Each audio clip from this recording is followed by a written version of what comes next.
Viimastel tundidel on ringlusse jõudnud tundlik ja väga oluline teave, vähemalt nii väidab Iisraeli kanal 14.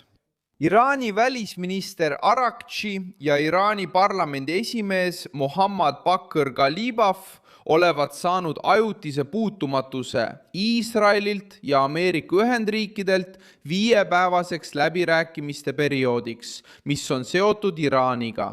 Peamine punkt siin on see, et see versioon ilmus meedias, kuid seni pole ametlikult kinnitatud, kes on asjaosalised. Arakchi on Iraani välisminister, üks nähtavamaid Iraani diplomaate praegusel sõja ja rahvusvahelise surve ajal. Mohammad Bakr Ghalibaf on Iraani parlamendi esimees ja oluline nimi režiimi võimustruktuuris. Tema minevik on seotud julgeolekuaparaadi ja režiimi kõva liiniga. Teisisõnu, tegemist ei ole teisejärguliste tegelastega. Kui see on õige, siis on jutt kahest võtmetegelast Teheraniga seotud poliitilistes ja diplomaatilistes kontaktides. Teated avaldati 24. kuni 25. märtsil 2026, kui Donald Trump kuulutas välja 5-päevase akna enne võimalikku rünnakut Iraani energiataristule. Reutersi andmetel lükkas Trump Iraani energiaobjektide rünnaku 5 päevaks edasi, samal ajal kui Valge Maja avaldas teistele sihtmärkidele sõjalist survet.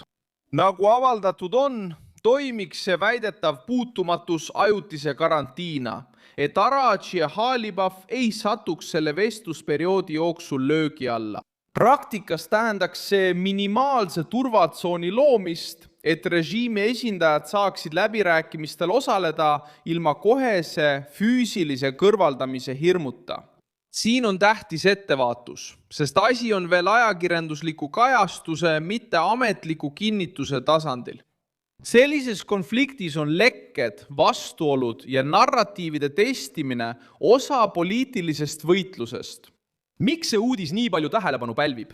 See viitab, et avaliku agressiivsuse taga võib toimuda katse võtta ühendust isikutega, keda peetakse kasulikuks lahenduse leidmisel. Washington Post teatas, et Trump ütles, et ta räägib õigete Iraani juhtidega, samal ajal kui Teheran eitas avalikult igasuguseid läbirääkimisi. Reuters teatas, et Iraan karmistas seisukohta ning nõustub edasiliikumisega vaid suurte järeleandmiste, nagu julgeolekugarantiid, konflikti lõpetamine ja sõjakahjude hüvitamine korral.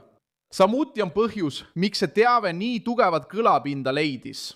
Ghalibaf hakati nimetama võimalikuks vahendajaks Ameerika Ühendriikidega suhtlemisel.